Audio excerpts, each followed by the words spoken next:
Gotta be fucking kidding. Here's the first movie. Did you know I'm utterly insane? Peel that pig and slice him thick. The body count is always bigger. Hi, I'm Chucky. Wanna play? The fucking trees walked in those movies. Hi, doggy. What a story, Mark. The greatest trick the devil ever pulled. It's just like your opinion, man. Life moves pretty fast. If you want your sequel to become a franchise. 37 dicks. In a row? I'm your number one fan. G'day, ladies and gents. Welcome back to another episode of Marathon Me with your hosts, Kane Murcott and Rhys Marks. And today we're going to be talking about Moonrise Kingdom, directed by Wes Anderson, I think. I don't know. We're still doing him? Oh, yeah, apparently so. Yeah. Dear Susie, here's my plan. Dear Sam, my answer is yes. Dear Susie, 1. Dear Sam, where? Dear Susie, walk 400 yards due north from your house to the dirt path which has not got any name on it. Turn right and follow to the end. I will meet you in the meadow. We're almost done, though. This is like the final... thank God. If you like broke it down into like a trilogy of all of his movies, then there's like the first 3. So you go like Bottle Rocket, Rushmore, and Royal Tenenbaums. Yeah. If you break it up into like 3 sections, then we're doing the last third. Yeah. So we're almost there. We're into his more like big hits kind of meme, you know? Really? I think that I knew probably like the least about Moonrise Kingdom. Okay, maybe Moonrise Kingdom not so much, but definitely like Grand Budapest and Isle of Dogs. Definitely. Oh yeah, definitely that. Yeah, well, Grand Budapest is even on like your brother's list of movies that you must see before you die. Oh really? I actually haven't looked at that yet. Oh, have you looked at his like his wall, the poster that has the scratch? Yeah, I've seen that. Yeah. He was the one that told me about it, and apparently we sell it at my work, and I had no idea. Really? Yeah, he was like, "Oh, have you seen the JB Hi-Fi scratchy?" Movie thing where it's pretty much just like a grid of like essential movies to watch. Yeah. It's pretty cool. It's actually really cool. Yeah, it's very pleasing to look at. Yeah. And then you just like it's like a scratcher ticket that you just scratch off each movie as you watch them, and he has it hanging on his wall. And it's pretty sick, I've got to say. It is pretty sick, yeah. And there's one Wes Anderson movie on it, and it's Grand Budapest, which we're not talking about today. We're talking about Moonrise Kingdom. Yeah, Grand Budapest, you have to wait your turn, buddy. Sorry. I know, almost there, almost. The only one that you haven't seen so far. I know. After we watch that movie, I can then finally say I've seen all of Wes Anderson's, I was about to say discography for a second. His discography, yes, the great musical artist Wes Anderson. No, I'll finally see his entire filmography, excluding obviously the fucking French Dispatch, which we will see in due time. You know that it's already been released in I think it was some place like Uzbekistan or something. Oh, really? I searched it up today. Yeah. I searched up French Dispatch Australian release, and it says it comes up with 15th of October 2020. False. Totally false. Yeah, disgusting. But then I searched out. I searched up, did the French Dispatch come out? And yeah, it came out on the 28th of January in Slovakia, apparently. Oh, okay, epic. So we're missing out. All the Slovakians and all the arthos there going crazy. Fucking lucky bastards. Well, let's go to Slovakia. Let's go watch it. We'll just go there. Even though we're not allowed to go overseas still. But yeah, well, you know, we'll take a boat there or something. Yeah, the sad thing is that you could probably pirate it, but I don't want to. I want to watch it in a cinema experience. Yeah, I mean, like, support this art. I kind of don't have qualms about pirating, but I rather... Oh, you're not allowed to say that on the podcast? I mean, I don't like pirating. Pirating's disgusting. Oh, okay. Thank God. All you pirate base. Thank God you agree with me. Deserve to go to prison. Oh. You wouldn't steal a handbag. You guys saw the ads. You know, you watch those ads. You should not steal. I mean, fucking pirate movies, but it basically is stealing. So, like, you know, same thing. You know what's way better than the whole, like, you wouldn't steal a handbag, you wouldn't steal a car. There's a better ad? Oh, yes. You know the whole, like Justin bought his DVD in store. Oh, my fucking God, yes. David bought his on the streets. Oh, my God, yes. No, it was like... Justin's DVD makes sense. Jim's DVD doesn't. I fucking love that ad. Die Hard 4 or some shit. Yeah, oh my God. Justin Long speaking in freaking Espanol or something. I remember like the best part is just like when one of I think it was Jim's friend. He's like, "What the? Yeah, what the?" Bob's DVD. Oh, that's it. It's Bob and Jim. Bob's DVDs makes everyone closer. Jim's DVD makes all his friends disappear. They're just fucking. You're like, you know what, Jim? Fuck you, man. Fucking yeeting out of there. Yeah, we're fucking leaving, mate. You're too cheap to get a real fucking DVD. Unbelievable. Go down to Blockbuster and get Die Hard 4. Oh. Can't even fork out $5 for an overnight rental. Live Free or Die Hard starring Justin Long and Kevin Smith. Oh my god, yes. God, you gotta buy it from the frickin' Lamington Market instead. Oh, please. For fuck's sake, Jim. Yeah, come on, man. you would do this for the best Die Hard movie? Like, come on, you fucking bastard. See, that's way more convincing than like you're committing a crime. Yeah, being like but your friends will hate you. Your friends will get away from you if you fucking pirate movies. Oh my god. You're gonna lose everyone that you love. Wait, do you remember the... Your mum's gonna disown you. Do you remember the ads where it's like burning, where it's like the poster and it just like burns into flames? Burning Australia, yeah. Burning or buying downloaded movies may seem harmless, but in the end, what you're really burning is the future of our film industry. Yeah. I remember that cuts deep. I would get really sad during that ad because it was always the Happy Feet poster that they'd use. Or the Wolf Creek poster. Yes, I remember the Wolf Creek poster. The range. Yeah, oh yes, two very tonally consistent movies, yes. Different sides of the same stick of Australian film. I still have yet to watch Wolf Creek because I remember that was one of the only movies my mum prevented me from watching during my horror phase. I remember, yeah, my parents were the same. My parents were like, you're never watching this movie. But then I remember but they were also a bit like, oh, like, don't watch horror movies. They don't really care too much, but they weren't really pushing it on me. Yeah, but then when I got into horror, I remember they were like, okay, you're old enough now, you have to watch this movie. Oh, okay, really? It was from you cannot to you have to watch it. And it's like, and now, it's the only Wolf Creek that I've not seen. Wolf Creek. I watched Wolf Creek 2. You've seen the sequel and the series? Yeah, and both seasons of the series. What? Yeah. Well, okay, interesting. Yeah, it's the only one that I haven't because I wanted to watch it with you, and it was in my Stan list for the longest time. Now I don't have Stan anymore. Okay, well, good thing that I haven't seen it, so that makes it even better. If we do, the series is like easy to get through. It's only like 6 episodes or something, so we could even do like a marathon of that, and we do like it's the first TV show that we do.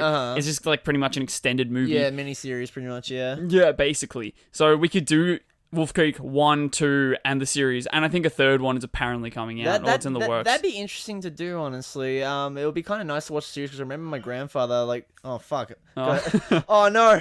Oh, no. Yeah, turn your phone on silent, buddy. Come on. Oh, shut up, man. It wasn't the phone, man. It's a ghost in here, man. Fuck it's you. the bra ghost. Yeah, it's the ghost of the bra. Kane's like message ringtone thing is just bruh. It's just the bra 2 sound effect, which is just like, I mean, it's better than my original, where it was just like a kind of downgraded voice clip of Mr. Krabs saying money. And it was really fucking loud, and I hated it so much, but I was too lazy to change it. Oh, but bro, the laughs that you got in high school when it would go off in class. Hey, I get quite a lot of laughs now whenever it goes bruh. It always goes off during perfect time. Oh, it always is. Yeah. It always does. So, that's pretty good, honestly.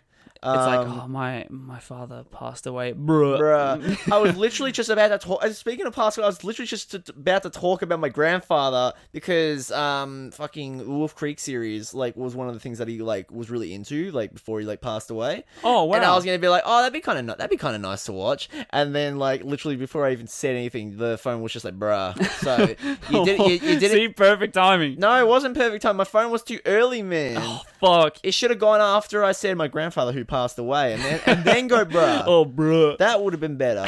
Stupid phone. Oh, for fuck's sake. See, it's timing. Oh, fuck. God, Kane's got a bit aggressive. It's like, for fuck, yeah, punch the camera. Yeah, I mean, the microphone. The camera, yes. Yeah. Well, that would be nice. We can do a little, what's it called? A tribute. Yeah. A tribute series. Well, we got to have VBs as well. Oh, yeah. Wouldn't that be nice? Oh, Jesus Christ. We can get through it for you, Grandpa. Yes, we shall. But anyways, enough about dead grandfathers and creeks made out of wolves. We got to talk about kingdoms made out of the moonrise, bro. Yes, yeah, exactly. Yeah, come on. Okay, what did you think, Kane? Because we have not discued our opinions at all so far. No, we have not. Okay, please unload your brain on me right now. I thought it was really cute. I really liked it. I remember when I was younger, I actually saw reviews for it, and I was like, "Oh, this looks kind of cool." And this is back during kind of my preteen days. So I was like, "Oh, boy meets girl," and all that. "Oh, I want something like this." But I never bothered watching the movie. But I was always like, "Oh, this movie looks really cute and wholesome, and I want something like this." Yeah, never bothered to watch it, and then literally first time watching it, I was like, didn't really know what to expect. I just knew kind of the main plots going in, but I didn't really know who was in it. Apart from like the two kids, and then I thought it was pretty cute. I thought it was pretty cute, really good. It was a very, very cute movie. It definitely is getting that. This for me falls into Royal Tenenbaum sort of territory, where the aesthetics love the way it makes me feel. But I reckon the story's a little bit lacking. I'll get probably more into that like later on. I think I have kind of the same views on like story and pacing wise a little bit. Well, one thing that I think for me stands out so much is like the operatic soundtrack. Oh my fucking god, yes. That is a soundtrack that I can listen to and just be teleported to another place. Oh, I fucking love it. Oh my god, yeah. And it is just such a pretty nice feeling movie. Yeah, it makes you feel so warm. It's a nice watch. It makes you it kind of gives you that. It probably sounds cliche to say, but like I think I mentioned this a bunch during my Fantastic Mr. Fox during the Fantastic Mr. Fox episode, but it gives me kind of that sense of childhood whimsy and wonder, if that makes sense. Oh, like, totally. Watching it, especially like watching it, made me kind of feel like a kid again. Especially because like a lot of the movies, like these two kids exploring this island and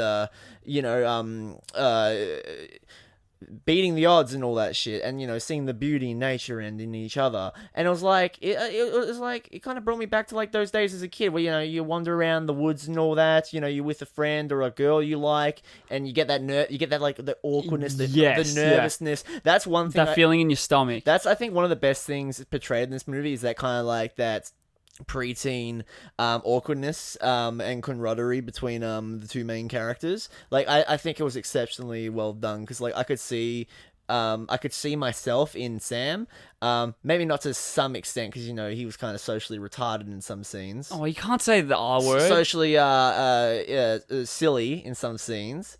Socially silly. Just put in the Patreon version, it'll be fine, bro. I'm sorry, but I have to diagnose your child as silly. Well, no, he has mental silliness. Just you wait in 10 years, silly's gonna be an outlawed term now, because fucking everyone's PC these days. Can't say silly anymore. Oh god. Sorry. Yeah, Kane, you got to be a little bit closer to the microphone. Sorry, I might just adjust the pop filter and get it a little bit closer. I think that's why, because like I like knocked it beforehand. Oh, okay, true. Okay, Yeah. that's much nicer. Your peaks are looking sexy. Okay, sweet. Yeah, he was a bit like socially silly during certain scenes and all that, especially when he's laughing about her being all depressed and all that. Which is now you're laughing, mate. Come on, laughing at her depression. Yeah. But like the whole fucking loop of emotions. There was and it's making you angry. It's making me furious, bro. Yeah, this is disgusting. And then someone's gonna have an emotional response to that. Yeah, who was listening? No, but yeah. Where was I going with this again? Yeah, you were talking about the like whimsy and the awkwardness that you can relate to. Yeah. It was it's definitely their relationship and back and forth was very like I'd say it was pretty obviously it's like kind of played up in like because it's a fucking movie and all that. It's kind of like more played up and all that, and more kind of this probably wouldn't happen this fast, or this wouldn't happen in real life, kind of thing. But it's what we imagine like the ideal romance actually being. Yes, exactly. It's like how our younger selves would kind of like imagine like a kind of romance, like run away into the woods with the girl I like, and live out our lives together and all that crap. You haven't thought about the logistics of the relationship. Just I like this girl and I will run into the woods with her and live in a tent. That too. Yes, Yeah. That's what they didn't think about, but they didn't care because they genuinely cared for one another. So they were like, it doesn't matter. It feels like it makes me so like the main feeling that I get from this is like discovery, like self-discovery or whatever. Yeah, definitely. And then it makes me feel like that I'm discovering myself again, or like feeling that self-discovering feeling when you're a child and you don't really know what things mean and what different emotions are like yet. Yeah. So that there's like something to say about how how effective and awesome that is. Exactly. Is that it brings you back to a really unique, interesting concept in our self-development. It's a very like tumultuous time. Like obviously everyone's been a preteen at some point. If you're not, then I don't know. Just skipping your age. Yeah. I'm sorry if you guys haven't. No, actually, sorry if you missed out on that. I'm sorry for you guys missing out on it. But then again, it's kind of good because it's a bit of a shit time. Not shit, but it's like a very like kind of time. But it definitely one of the film's definite strengths, as I think I mentioned before, is definitely it kind of brings you back to that feeling of being a preteen and like kind of having a grasp on the world, but not really. More so a kind of what's it called, maybe like a more imaginative view on the world. More, yeah. It also is very much like, oh, am I an adult? Am I a child? What am I? Because you're not really either, because you're in that weird intersection. Yeah, exactly. Where that's like the biggest like crisis for Sam. Yeah, definitely. Is that it's like Sam doesn't really know who he is, and like that is, I'll bring that up later anyway. But doesn't really know who he is, and he's like, I'm not a child because I am capable and I'm more switched on than a child should be, but also I am 10 years old. He's actually 12 in the movie. Is he 12? Yeah. Okay. Yeah, I was going to say, I don't know what his actual age is. Yeah, they're 12. Oh, 12 is the peak fucking, I am not a child, but I am definitely not an adult. Yes, most definitely. So that's like his main crisis that's going on. It's like, who the fuck am I? What is this? Yeah, he's definitely at like a point where he's just doesn't really know, especially because he's an orphan in the movie, so having that in your life as well, you would kind of be more confused about who you are, what, like, not your purpose, but like, okay, ignore that second part. Basically, just like you're confused of like who you are and all, because especially because like you don't have parents, so true, you can't like track it back to your roots or whatever. Exactly, and plus like he hasn't really had like a support system since he's lived in that shitty foster home. Yeah, how shit. Oh my god, I want to punch that old fucker. Yeah, his dad, well, his foster parent, just being like, so how he's going through a crisis. We can't take it back. We just don't want him, man. It's for the best. Okay? Yeah, exactly. It's all for the best. Yeah, fuck off, you old It's dog. not for his best. He's already lost and doesn't know what he's doing. Yeah. And then you're like, okay, we're gonna just throw another fucking curveball in there. It's inconvenient for them though. So yeah, exactly. It's give very them a break, Rhys. The parents in this movie are not very nice. No, they're all they're not that great. That's my take. Is that this is Wes's like you're not supposed to really be that attached to any of them, really. No. Right away, first thing that I noticed is like Steele and Coen brothers actors again with Frances McDormand. Yes, yeah. So already took George Clooney. Frances McDormand is a I guess because she was in Fargo and all that. Yeah, she's also married to one of the Coen brothers. Really? Yeah. She's in heaps. She's one of their like main reoccurring actresses. I did not know that, honestly. Have you seen Burn After Reading? No. Oh, that is. I rember. For some reason, I know one very funny scene from the movie. Is in the basement. Basement. Oh no, you mean in George Clooney's closet? Oh, okay. No.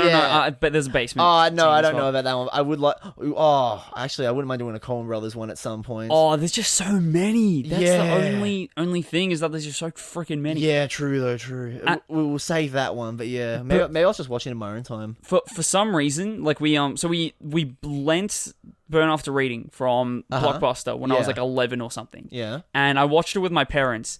Did not get it. Yeah. But for some reason, loved it. Yeah. Loved this fucking movie and watched it so many times.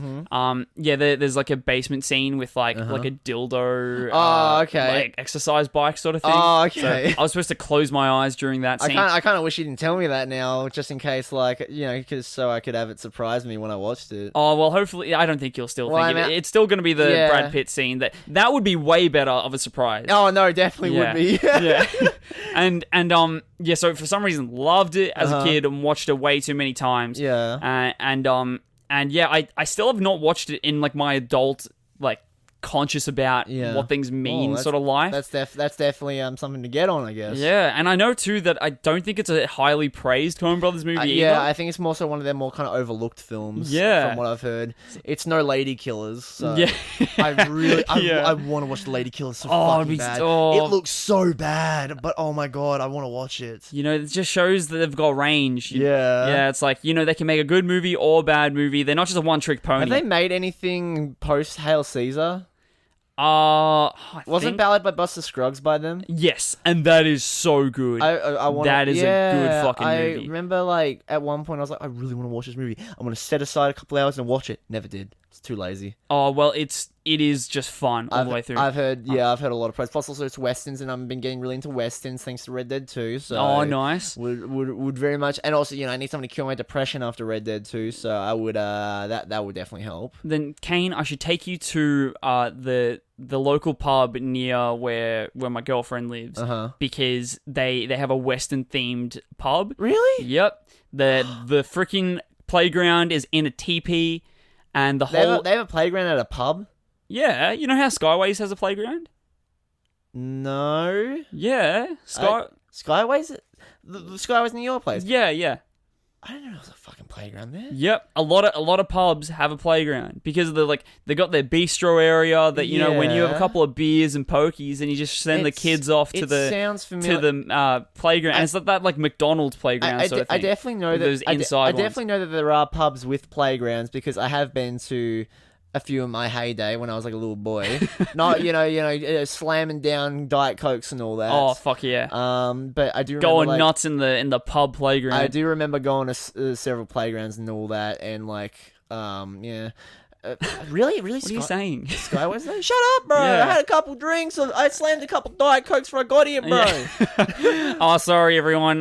Kane is intoxicated on Diet Coke. Oh, it's all that artificial sweetener. Yeah, mate. I can't get enough of it. Yeah. God. I can't live without it. It's going through my veins. I did not know there was a playground at Skyways, though. Well, there is. Next time that we go, we've got something to do. Oh, God. Jesus. I would actually like to go back there at some point, even though it's not a good place at all. Oh, it's pretty gross. It's fucking disgusting. I hate pokies so much. You know that a place is not fantastic when, like, our year 12 pub crawl, as a joke, put it in the agenda. Yeah. And everyone knew immediately it was a joke when it was put in there. Yeah. Oh, yeah. I forgot about that. No one even thought that it was... I think that Kyle may have been like, are people actually going to Skyways? Yeah. And it's like, nah, bro. We're not going to Skyways. No, fuck that, honestly. Well, anyway, Western-themed pub. I'm going to take you there. Instead, we went to Sexyland. Yeah. Oh, that was great. That was an experience. Last day of year 12, before going on our pub crawl, set foot into Sexyland for the first time. Yeah.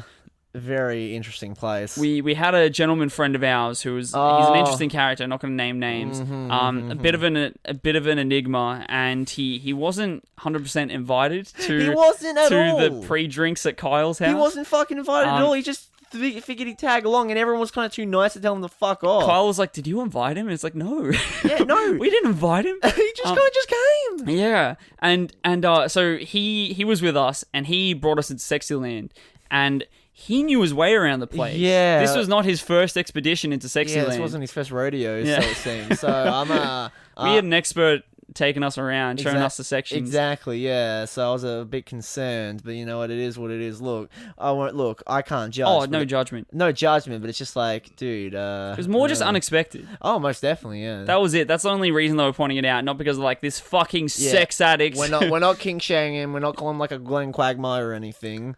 No. It was just a surprise, a shock to the system. It was, yeah, most definitely. So anyway, getting back to shit parents in this movie. Yeah, Frances McDermott and Bill Murray's Bill Murray who plays the parents of Susie. Yeah. Just they don't seem very friendly. You think that Bill Murray's gonna kill his freaking three boys at one scene? Oh my god, that scene! There's one shot where like the three boys are playing a board game or something. Yeah. And then Bill Murray comes with an axe, shirtless. Yeah, shirtless, bolo beer in one hand, bottle of wine, and bottle of wine, yeah. And it's like it's like filmed at night. It's raining outside, and he's like, I'm gonna go chop down a tree, and it's like, yeah, okay, you sure the tree's in your kid's neck, mate? What the fuck? The way that he like walks past them and then stops directly in the middle with this axe. Yeah, you think he's gonna go fucking nuts. Yeah, you think he's gonna go full Jack Torrance or some shit. Yeah, it's like that. Oh, Susie's my favorite child, and she's gone. I can't deal with having just the rest. Yeah. Oh my god,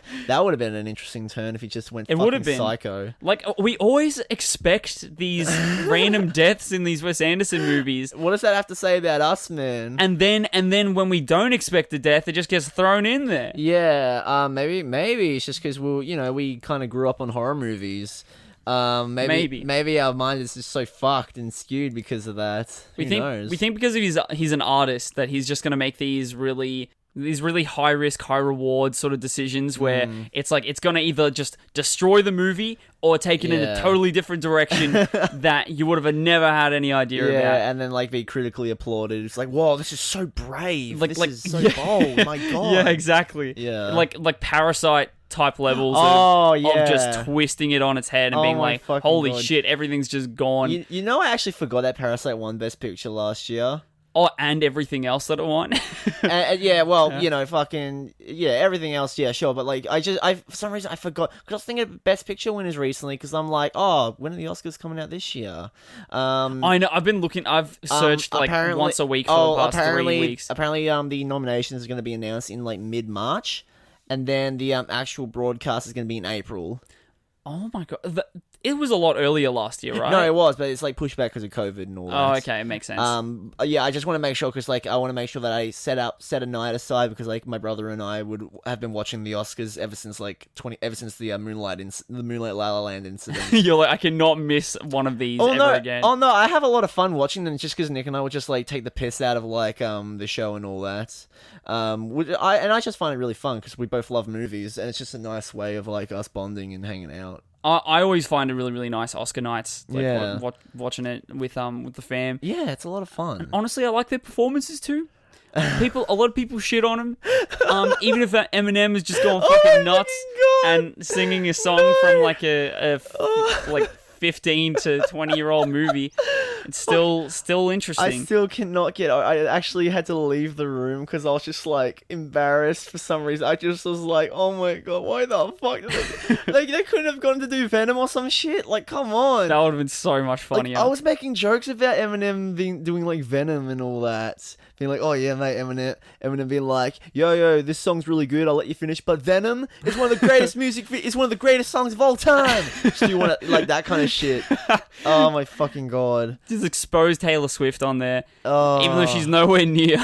Jesus Christ! She has no right. She has no purpose being there, and they're just like, fuck her. Hey, she would have a purpose of being at the Oscars. She was in a movie. She's basically a movie star. What movie was she? The Lorax.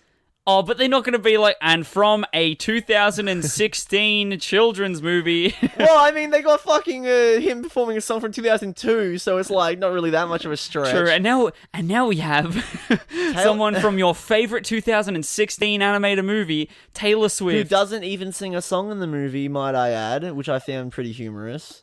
Yeah, they're just getting there for a star power. Makes sense.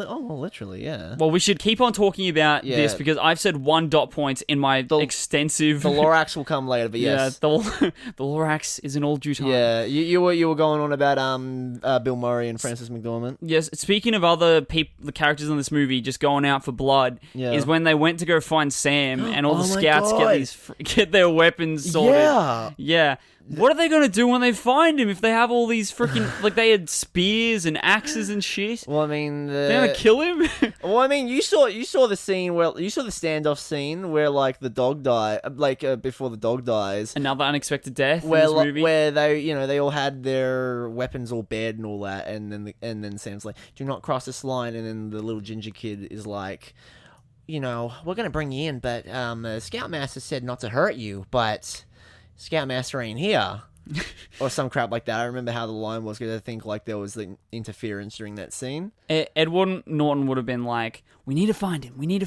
Yeah. dead or alive. So then that's why they got their weapons. Because they knew that he's too rowdy. They couldn't get him alive. Back to camp. He was being very specific. Edward Norton was very specific about them not hurting him because he's like very like friendly and loving in this movie. He is very lovely, which is very like. Not really against type for Edward Norton, but like I've never seen him in a role like this, like loving and soft spoken to a certain extent. You know what I mean? Even though even though he does a very good psychopath, which he does a lot of the time, like, that's his go-to. Yeah. Still, he has such a soft way about him. I fucking love the man. Honestly, he's so great. Yeah, I can just watch him. Apparently, he's a dickhead in real life, but really, like, apparently he's not that fun to work with in real life. No, why do they always do this? I know, right? Why do celebrities just have to be cunts in real life? I know. That's why, like, I have a lot of respect for, like, actors that, like, apparently are really good boys outside of film, despite how bad... Despite how, like, maybe bad or wooden they can be in movies and all that. If they're, like, a nice guy off-screen and all that, then that's something I respect greatly and all that. And it would just be... Especially with how hard it is to make a film, is that being a cockhead on set would just make it so much harder. I think it definitely just comes down to ego a lot of the time. Like especially if you're an established actor, you think like, I'm important, so bow down to my every whim and all that. Especially for like your top billing, like that's gonna go to your head real fucking quick. True. Yeah. And being reminded every day, like, you're being paid more to be here than everyone else. I'm important. Yes. Look at me, everyone. Do what I say. Kind of meme. Yeah, my money is... my time is worth more than yours. Exactly. Sam was just a great character overall. Every scene that he was in was like... Yeah. Stole the fucking show. Oh yeah, no, the kid playing him did a really good job. Pretty much all the child actors in this movie were very good, honestly. Yeah, they were convincing and immersive. Like you didn't think like, child acting. Yeah, which is like, you know, especially a big risk because like, you know, they're the main characters and there's a lot of like scenes with just the child actors in it, or like, you know, them kind of carrying a lot of like the more emotional scenes and all that. And in a lesser film with lesser actors, it would have been fucking dreadful, or just really wooden. But no, they put a lot of personality into their characters, especially like the side character, like the scout, like the other scout characters. Yeah, I did not expect that. Yeah, even though that I'd seen it, I still didn't expect them again to have their own little personalities. I thought it was just going to be like the scouts. Yeah. It was. I thought it was very pleasant. I enjoyed it. And also like you have to think too that this whole movie relied on the relationship between Sam and Susie. Oh, yeah. And then the relationship of Sam and Susie relied on the actors that played either of them. Yeah. So they did a bang-up job. Oh, they did great. Yeah. You really believe that these are two kids that, like, they don't care about anything apart from each other. They want to be with one another, and they'll do anything to be with one another. It's just such a cute, like, weirdly cute relationship. Yeah. Yeah, even when it gets, like, really weird. Like it's the scene that obviously like would stand out for people after they watch this is like them dancing to like the vinyl record player. It's just it's so nice. It's so weird. As much as it makes you feel weird, like also when they like get sexual and stuff. Yeah, that was a bit uncomfortable, but like I think that's probably what Wes Anderson was going for in the scene. And like I love that sort of exploration of like preteen sexual discovery is so that's why it sort of takes us back to being that age where you don't know that it's sort of not right that like a really good example of this is like the movie That's My Boy, where watching this this movie came out when we were like 14 or something. Yeah. So when watching it as 14, you don't see anything wrong with it. No, you're like, you root. That's my fucking boy. Yeah, exactly. You're like, fuck yes. Why didn't that happen to me? A hot teacher, bang, getting her pregnant. Yeah, empowering. But then you watch it now and you're like, that's fucked. That's so fucked. That's awful. And like, oh my God. And like the kids, like, did you have like a friend that like lied about losing the virginity when they were like 9? Yes, I did actually. Okay, let's not name names and expose them. I will not name names. I'll tell you after the podcast. But yes, I did have a friend that told me that, And I was like, whoa, that's so cool. I know, I just believed it. Yeah, no, same. And oh my god. Yeah, and then like looking back and I was like, oh, fucking shit. Shut up, dog. One of my closest friends said that, said around like the age of 9 or something, is like that he had sex. Fucking Jay. And Jay Cartwright. Yeah. Is that the caravan club? Yeah, the fucking caravan club. It's like a sex dungeon there. Yeah. Anyway, and I remember too, I was just so fascinated by the logistics of this. Yeah. Because also, when you're 9, you were like with your parents all the time as well. Yeah. I'm like, when would you just have a sneaky fuck? Yeah. Like, that doesn't make any sense. So I'm like, how? Like, when did this happen? And who with? And this doesn't make any sense. And what was it like and all that? And plus, like, because you're at that age, you don't really have a moral compass with this. No, well but also you don't really know what sex is at that point. Like, some kids, like, I know for me, I thought sex was just kissing for a really long time. That was it. Oh, I had an understanding at this age because of Family Guy, I think. I didn't really. Like, I kind of did from Family Guy, but, like, I still was like, what is this? Oh my god. Like, yeah. My first interpretation of sex and how babies are made was like blowjobs. I thought that was how a baby was made because it just made so much sense to me. Is that like, you know, your baby making stuff goes then into someone's stomach, which then baby is made in the stomach. Yeah, and then, I thought. Yeah, you thought like babies were made in the stomach and all that, and then is born out through. Like, it made so much sense with the digestive system for me. And then I mentioned it to my auntie once, and she was like, "Oh no." She's like, "What are you fucking stupid?" Oh no. I thought, and when she was like, "Do you know how they're made?" And I was like, "Yeah, I know. Yeah, obviously it's this." Yeah. And then when I was told, and then when they laughed, I was like, "What the fuck are they laughing at? That's how it's done." Well, but like, that was a little bit younger than 9. At this age, sort of had a bit of an interpretation. But anyway, when I'm like, how did this happen? Who was it with? Of course, it was with a supermodel. Yeah. Mid-20s supermodel, apparently. Oh, fucking course, yeah. Yeah, and I'm like, where were your parents? And he told me they were outside the door cheering me on. They knew it was going. What the fuck? And I was like, what? And I imagined the whole thing because I knew the parents. I knew this kid, obviously. Yeah. And the whole thing, I'm like, wow, I can't believe that this happened. But he's my friend. How can I? Why would he lie to me? Why would he lie? Yeah. And now thinking back, that is a horrible thing that thank God it was not true. Thank Christ, yeah. That is something that you read in a fucking, like, trauma diary. Yeah, no, that's fucked. That's gonna be the sequel to That's My Boy. Yeah. Come on, Sandler, get on it, bro. Fucking make what the people want. Yeah. So then, yeah, it's a bit, like, uncomfortable watching this, like, dancing scene, with them, like, dancing in their underwear, where it would have felt so empowering if you were their age watching it. Oh, yeah, definitely. It would have been like, oh my god, that is, wow, how, yeah, that is something that I want to share. Yeah. And, so it was definitely worth it, though, for, like, the place that this scene put your brain in was very, very, very interesting. Yeah, no, it was a well done scene. Uncomfortable, but in, like, that's what he wanted, so that's fine. That's acceptable. I think that, like, discomfort has such a deserving place in film and emotion producing. I'm not being like, oh, disgusting and all. Oh that. No, I definitely know that you're not like that. Yeah. Well, we like horror movies, for Christ's sake. So we're like, we know that it's like we like feeling uncomfortable in movies. Oh yeah, I love feeling uncomfortable in movies. Hell, one of my favorite movie experiences is Requiem for a Dream, and that whole fucking movie makes me uncomfortable. Oh yeah. So I'm a sucker for that. Girl, you know, there's people that are like, why would you like horror movies? Why would you want to feel scared and uncomfortable in a movie? I love getting like those kind of emotions during movies. And it's like, I can only imagine that these people just only, like, they just think that life is just about happiness and literally. no other emotion. Nah, exactly. That's why, like, they're like, oh, what's your favorite movie? My favorite movie is Infinity War because it makes me feel... Yeah. No, actually, they probably would hate... They would hate that. They would hate Infinity War and fucking Endgame. Yeah, their favorite movie would be Captain Marvel. Captain Marvel, oh, God. That's their favorite movie. Oh, God, let's not... Now, their favorite movie would be an Adam Sandler movie. Yeah, either an Adam Sandler movie or maybe, like, a Thor Ragnarok or something. No shade to those movies, you know, they're fine, they're good, I like them. I really like Thor Ragnarok, but, you know... Adam Sandler movies?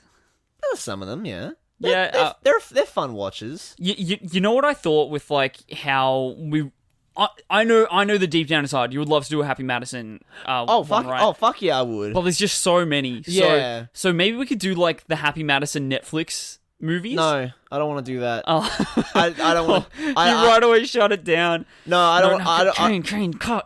I don't want to watch. No. I'm being serious. I don't want to fucking do that. No. But like, I don't want to watch the Netflix ones because like those ones just look the most uninteresting to me. If we wanted to do Happy Madison, I would prefer to do like non-Netflix ones. Like the older ones. Like I really want to watch 8 Crazy Nights. I really want to watch like fucking 8 Crazy Nights would be awesome. I really want to watch 8 Crazy Nights for some reason. What other like old Happy Madison films are there? The Hot Chick with Rob Schneider. That's not a Happy Madison film, is it? Oh, I don't think so. I think it's just Rob Schneider thing. Okay, sorry. I just reel in Rob Schneider with that whole shit. Oh, yeah, I like that there's this one David Spade movie that's in the same sort of vein that's about, like, a child star. Uh-huh. And that is, like, a movie that sticks out to me heaps. It's like, let's see, if I search up David Spade, child star. Is it Joe? No, it's not Joe Dirt, is it? No, it's not. Okay. Nah, it's not Joe Oh, Dirt. speaking of stars, we, that's another Happy Madison film. Bucky Larson, Born to be a Star. Oh, we need to watch that. One day we'll come across it on DVD at a cash converters, and we know what we're doing. Jesus Christ. Oh, but anyway, back to the fucking... Okay, back to this movie. Let's get back, boys. Yes, okay. So, one thing that I noticed in this movie, you know all those unbelievably beautiful shots of, like, them in a wheat field? Yeah. And they're, like, really, really far away from each other having a conversation? Yeah. And they're just speaking at, like, a average volume monotone? They would not be able to hear each other. Oh, fuck no, they wouldn't. Hell, I wouldn't even be able to hear someone if they were even maybe, say, like, a couple meters away. I'm fucking deaf, bro. So, like, I'm like, that's not very realistic, Wes. Exactly. I don't know about that. I think there was one where there was, like, was there potentially this one shot where there was, like, a lake sort of thing between them? It was, like, another, like, long shot where it's really wide and they're spread out heaps. Anyway, I think there are multiple occasions where they're having a conversation for the aesthetics, but they would not be able to hear each other. No fucking way. Even if he has a hearing aid on or freaking AirPods with ambient talk through turned on, still would not work. Yeah, no, definitely. It was a bit silly, Wes. Okay, I don't really appreciate that. But you know, attention to detail, just ignoring those ignoring those little minor inconveniences.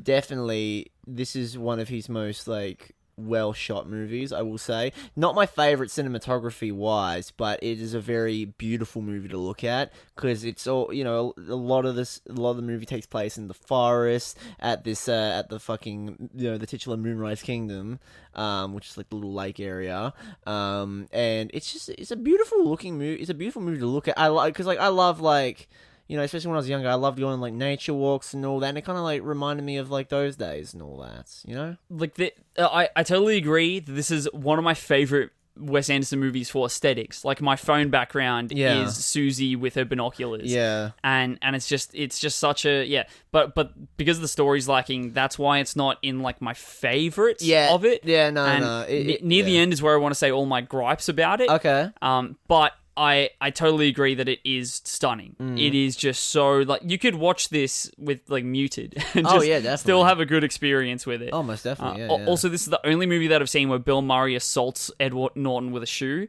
where he hears that Susie's gone. It's not like that it's Ed Norton's fault either. Like, what the fuck? Nah. That's not... It's not his fault. Bill Murray's a very hateful man. He's a very, like, just... Again, another Wes Anderson movie where Bill Murray is just a miserable... It's just a miserable person. This is probably the closest Bill Murray is to his human self. Yeah, because, like, a very miserable man. So, I'm just miserable and angry from what I've heard. See, you said that before, but, like, I've heard that he's a really fucking, like, chill dude in real life. I've heard the opposite, but I don't know. Maybe we just gotta, like... We gotta go meet him for ourselves. Yeah, exactly. We gotta hear it straight on from him. Exactly. Yeah. No, but definitely. I was very excited when I knew Bill Murray was in this movie. So I was like, okay, gotta keep this ball rolling. Let's see how depressed he is in this one. Yeah, exactly. And he's pretty fucking depressed. You know, we thought he was gonna murder his kids at one point. Yeah. and it wouldn't have even been that different from his character. No, would have definitely been like, not. I see this going in this direction. Yeah. It wouldn't have been like a No! It would have been a bit like A that. little bit, But but it's still, like, we you could have know, seen him doing it. I mean, you know, if my Frances McDermott doing it, no, I would not have if seen my that. wife was cheating on me with Bruce Willis, I'd probably be the same, honestly. Oh, yeah, no one can top him. Just the pure, like, masculinity in this man. Hate Bruce. I don't like Bruce Willis. Yeah, me neither. But I will say, I thought he was okay in this movie. Yeah, he's not bad. He put in like a mildly charming performance. You could tell he was actually he actually cared. You know what I like about his character in this movie? What? Is he's not playing Bruce Willis. No, exactly. Yeah, he's kind of like a not pathetic, but he is kind of like a sad man in this movie. You know, he's like seeking purpose. Yeah, he actually has like a character arc that isn't like redemption or revenge or get out of an apartment building on Christmas. yeah. He's not just like, you know, the action everyman, you know, kind of meme. This man is flawed and he's like he has a hole in his heart that he's looking to fill. No. And also, Ed Norton is just freaking awesome in this movie. Oh, he's so fucking adorable in it. A scene highlight for me is him not knowing that the scouts are gone when they first escaped, and he's like gone through the entire camp, sits down at breakfast, and is like his realization moment where he's like, wait a minute. There are no children around me. Oh my god. I'm supposed to be looking after 50 children right now. And I fucking lost them all. I have lost every single one. Oh, good job, Eddie. And then this also signifies the point where they get to like Fort Lebanon. Yeah. Where that's when shit starts to go down. Oh my god. Man, it goes crazy here. Yeah, the third act fucking... I will say the third act is my favourite portion of the movie, I will say. It goes fucking crazy. Most unexpected part is, like, Sam getting shocked by lightning, right? Yeah. That's crazy as fuck. They kind of just like, brush that off, though. I know, right? It's very, like, maybe from deep analysis you would see, like we would be able to get the symbolism of it or something, but I don't really know what it means at this point. He's Thor, bro, obviously. Duh. Yeah, exactly. He's young Thor or some crap like that. Yeah, it's just like it's sort of like the ending of God of War, like the twist that happens there. Not going to say what it is.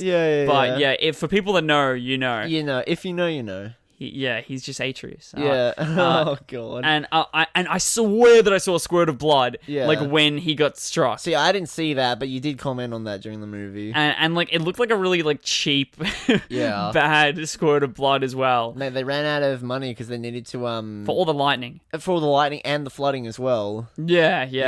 That would have been like intense to shoot. That was definitely would have been very hard. It's definitely one of the more crazier kind of third acts in Wes Anderson movies, you know? It's very random when like Ed Norton has to go save the old Fort Lebanon. Well, he's trying to redeem himself, man. Yeah, I know. It's just strange though. Like it's really like it feels weird. Yeah. That's the only thing that I can really say about it. Yeah, it's like an action scene just out of nowhere. It feels like, okay. Okay. Whoa there.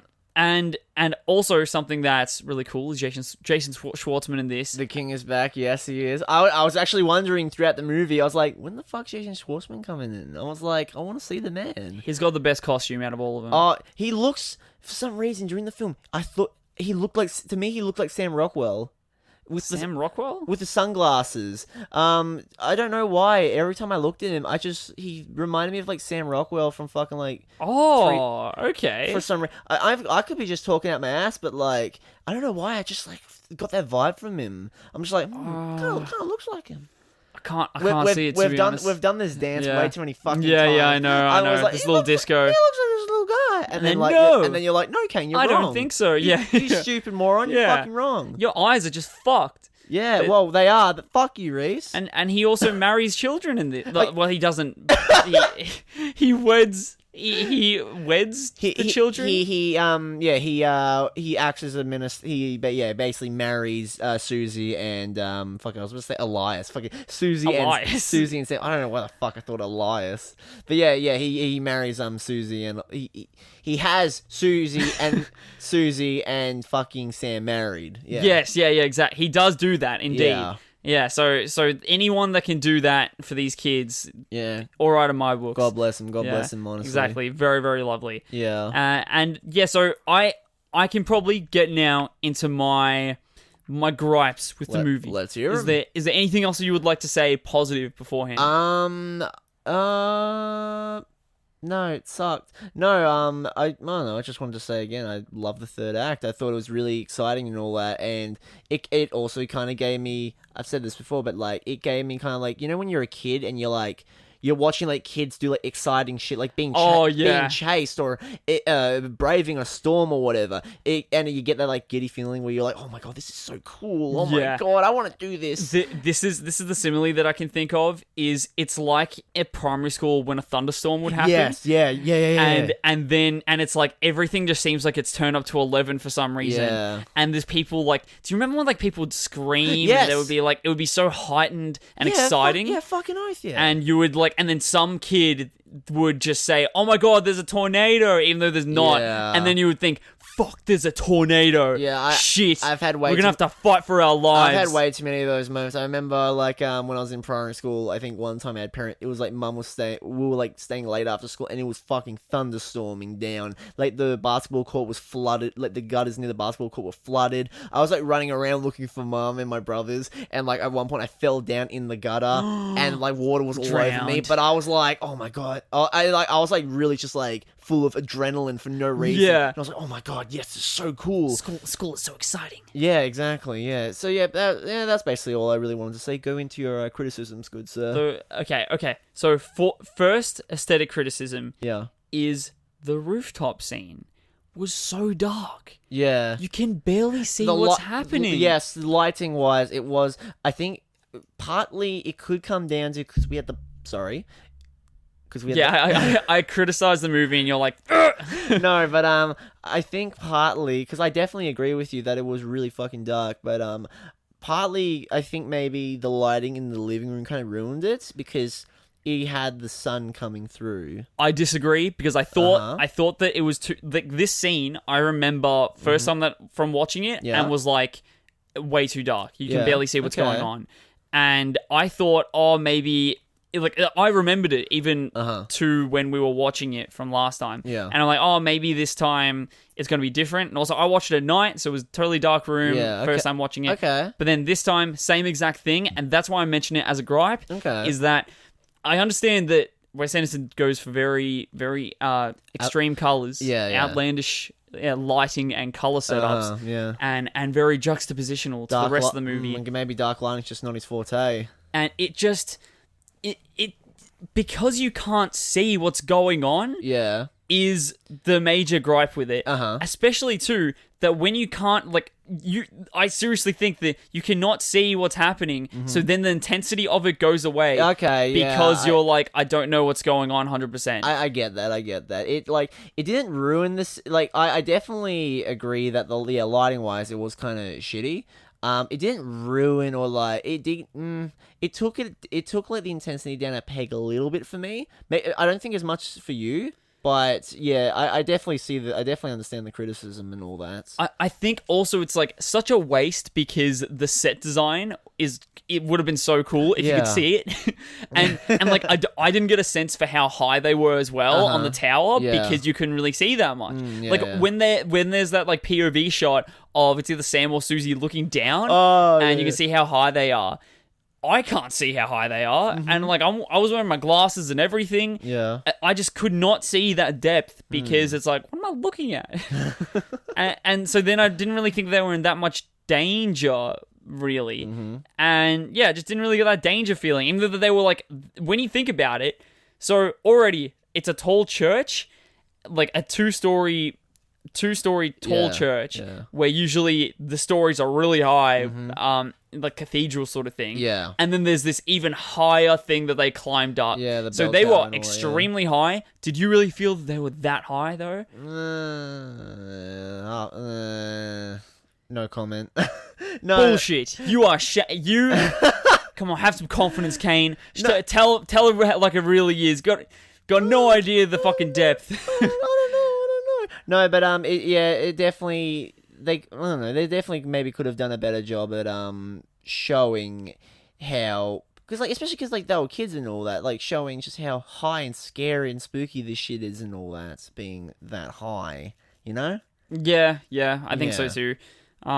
Also another thing that's pretty much my only aesthetic gripe because all the rest of the aesthetics are lovely. Like as I said before, the freaking soundtrack just That is freaking it's so fucking good. Like ear orgasms. Yeah, like the end credits, like the ending credits, music that was playing was really fucking good. Oh yes, the final scene covered me in goosebumps from head to toe. Oh yes. Like the score just made it. Oh my made God, it for it's me. so fucking good. And even though this is another sort of gripe that I have, is that I didn't really feel much of a bond between Sam and Bruce Willis. Yeah. Yeah, that kind of came out of nowhere. It felt like it came out of nowhere. Like I can sort of see in retrospect that it's like Bruce Willis has this hole that he needs to fill, and then Sam was the perfect one to fill it. Yeah, it's like... I don't think that they did much work establishing this. No, when you definitely. think about it, there's only really one scene where they have a heart-to-heart. Yeah. And it's when they're in the boat, right? Yeah.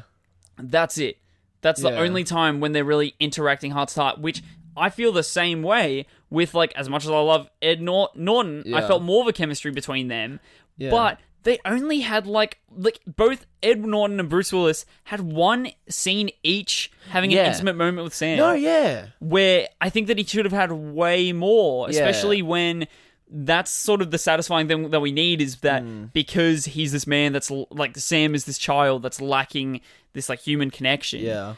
And that's why he probably has such a bond with Susie, is like, oh my God, someone actually likes me and is interested in me. So, we needed more...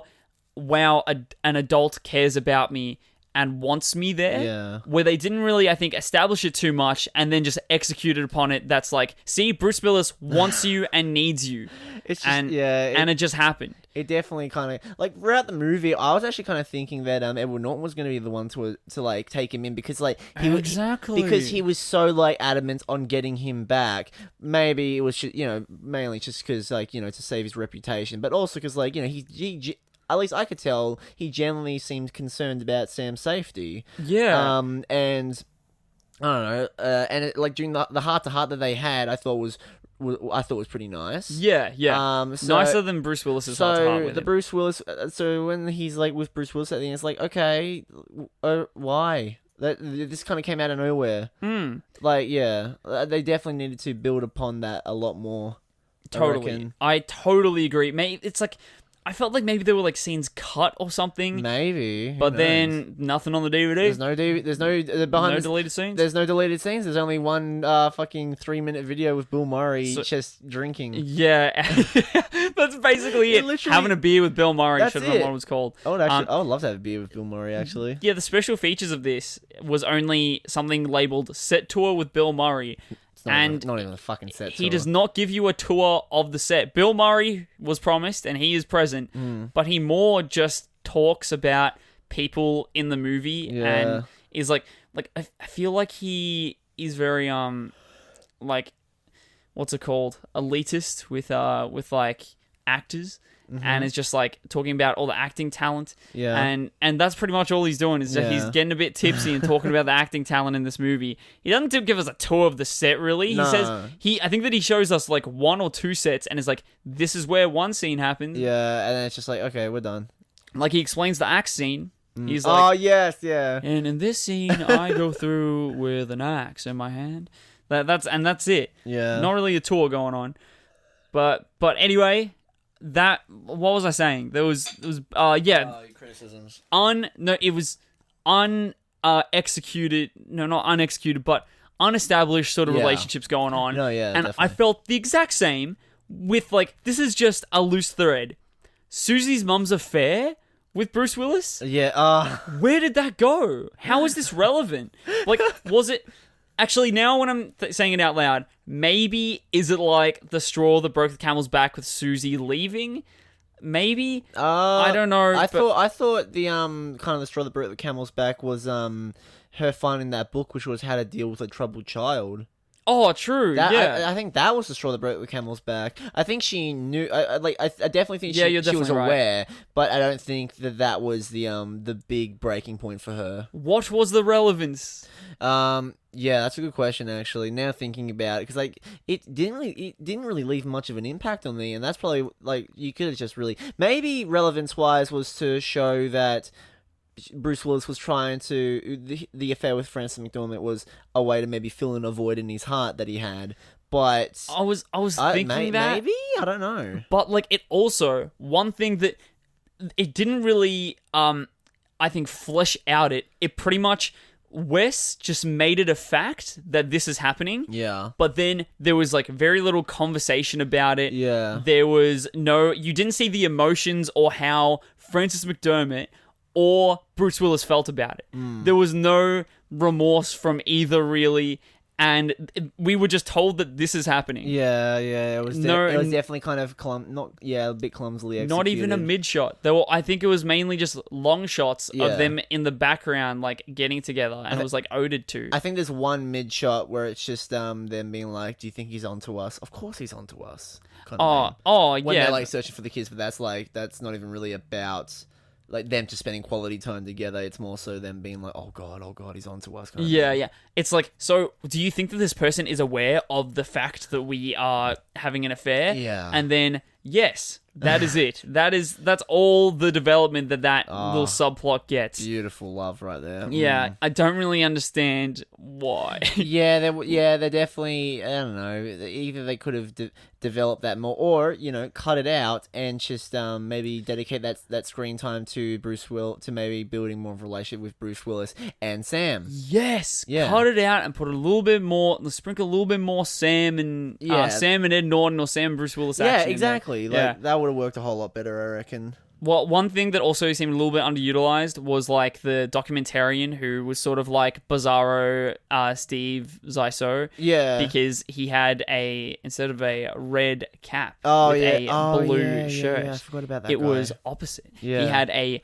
bluish green cap with a red jacket. Ooh. And he was a documentarian. Oh, Wes, you're outdoing yourself, mate. Yeah. And he just like, again, not extremely relevant. It was kind of pointless.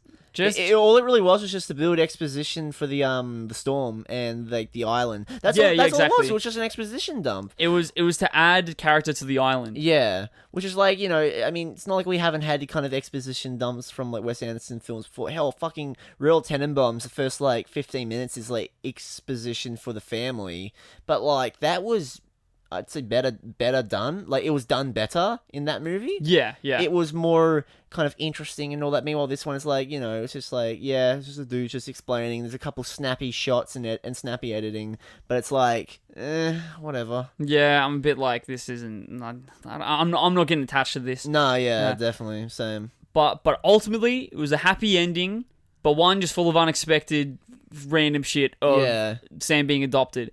It was nice that Sam and Susie's relationship got to continue, though. Oh, yeah. That is what gave me goosebumps. That was very, I thought it was very cute. Because that is what this movie is about, Sam and Susie. Yeah. It's like that they had all these background things that because we see names and see people like Ed Norton and Bruce Willis and everything, we expect there's going to be more from them. Yeah. And we expect that they're going to be a little bit more fleshed out because of their previous roles and also like Wes's attention to detail with other characters that he's done before. But I think that this movie is just about Sam and Susie. It's definitely, well, obviously they take center stage because they're the protagonists, but it's definitely a lot more care and details put into them and like the world they live in rather than the other side characters. And all that, for the most part, yeah. So I have of course, at the end of like most of these, there is the Rhys's 2 cents.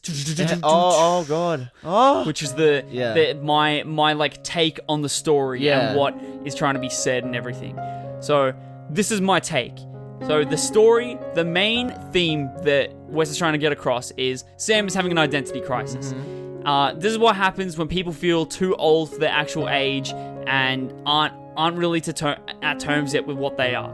He doesn't know what he wants to be, including even being an Ivanhoe Scout. Yeah. The scene, there's like usually one scene or one or a couple of scenes in a lot of Wes Anderson movies that sort of sell me on this is what the movie is about. Yeah. And the scene that sold me was when Ed Norton is talking to Sam and he's like, well, but you're at least an Ivanhoe Scout or something like that. And he's like, I don't want to be one anymore. Even though that you see the whole time he is supposed to be an Ivanhoe Scout. Yeah. He's like, like Ed freaking grades his setup with Susie on the beach, and is like, that's one of the best camps I've seen in years, sort of thing. Like, he is meant to be an Ivanhoe Scout. Yeah, you definitely see the passion that Sam has for it as well. He obviously has passion for it, obviously loves it, and is good at it. Yeah. But still is so unclear with who he is that he doesn't even know that he wants to be that.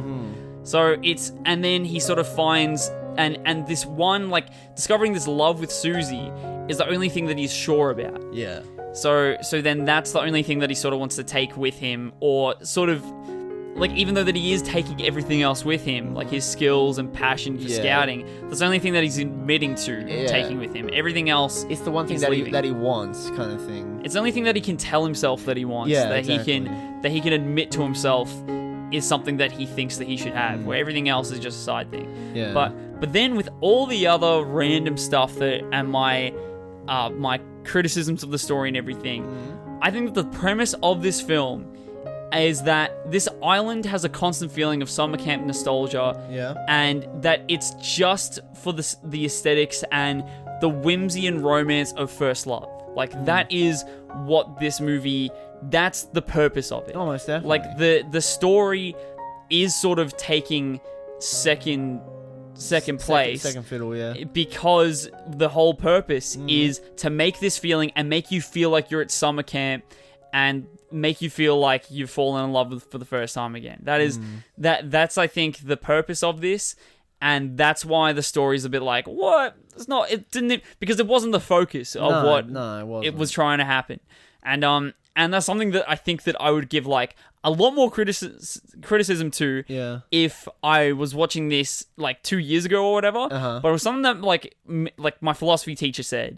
Which was it was about Us, like the movie Us that came out. And a lot of people hung shit on it because they're like, it was a great movie until the whole like underground thing didn't make any sense. Like, what happens with this? What happens with that? What happens if someone dies on the top? Do they die on the bottom? But like, there's all these plot holes. And I'm not going to say his name. But my philosophy teacher, great man, good, big inspiration for me. I heard nothing but praise about him. If you're listening, then you know who you are.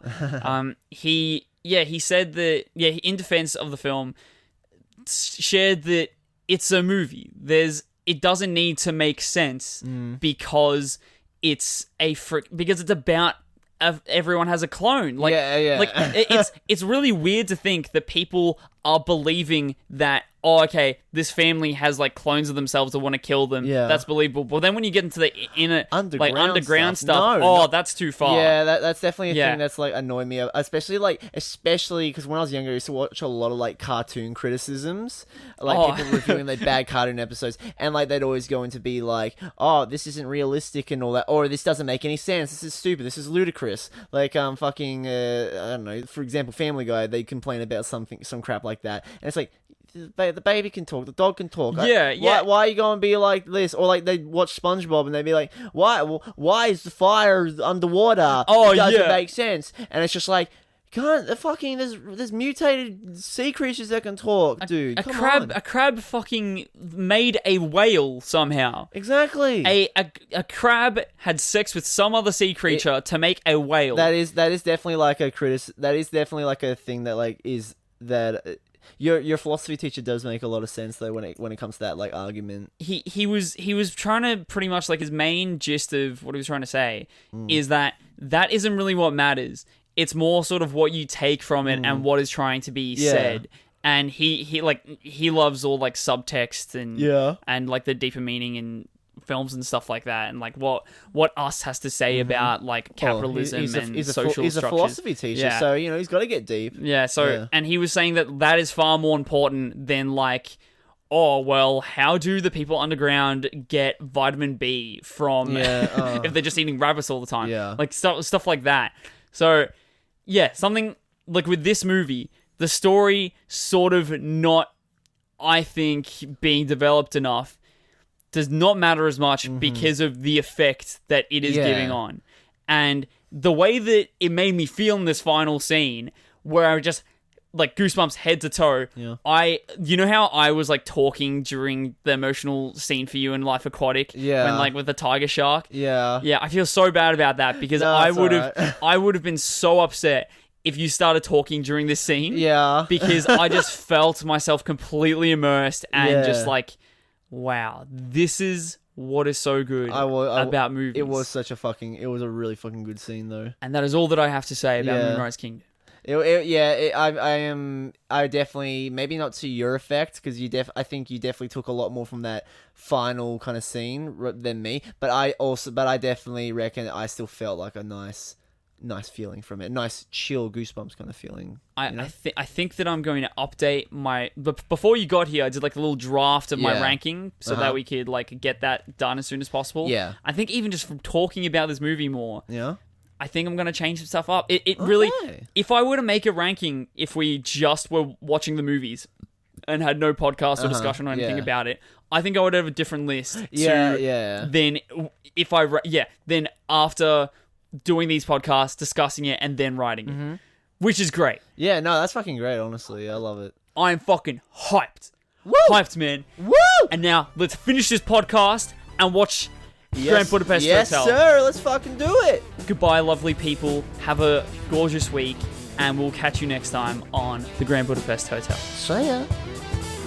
And don't forget to check out our Facebook page at Marathon Me Official, all one word, and our Instagram, MarathonMe_official, to keep up to date on the podcast. And hey, if you want to get into contact with us, email us at marathonmepodc, yes, the letter C, @gmail.com. Like podcast without the arse.